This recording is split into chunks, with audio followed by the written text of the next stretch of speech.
Shalom, selamat pagi saudara pengasih Tuhan. Kembali kita dalam renungan pagi hari ini dan kita sedang membahas satu tema, yaitu perubahan. Saudara pengasih Tuhan, mungkin sudah berpikir bagaimana apakah mungkin saya bisa berubah? Saya beritahu bahwa perubahan itu bisa terjadi di segala lini, di segala kehidupan, baik muda, remaja, bahkan sampai orang tua pun mampu berubah. Karena Tuhan ingin bahwa kita ini serupa dengan gambarnya.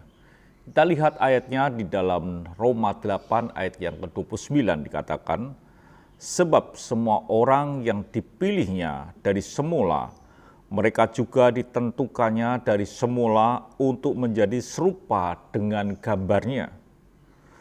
Gambar anaknya, supaya anaknya itu menjadi yang sulung di antara banyak saudara.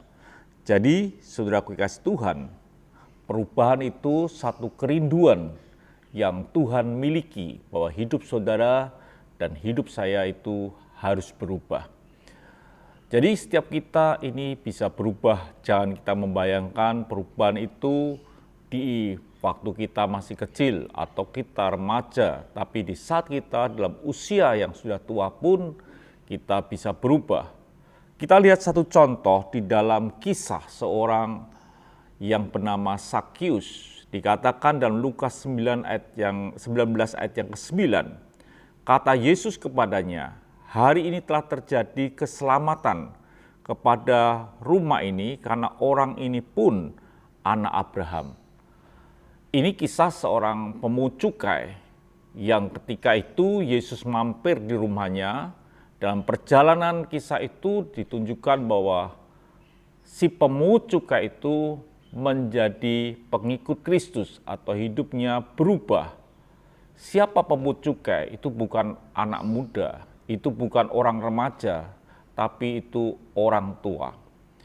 Artinya bahwa perubahan bisa terjadi di dalam kehidupan kita, sekalipun kita dalam kondisi yang sudah usia cukup tua, kita bisa berubah. Karena itu kerinduan akan Tuhan. Karena Tuhan sendirilah yang akan mengubah akan hidup kita kalau kita itu bersedia untuk dirubah. Jadi saudara kasih Tuhan, sekalipun saudara itu anak yang masih muda, mungkin saudara masih remaja, atau mungkin sebaya sangat abad dan lain sebagainya, kalau kita tidak mau berubah, tidak mau menyediakan diri untuk diubah, kita tidak akan pernah berubah.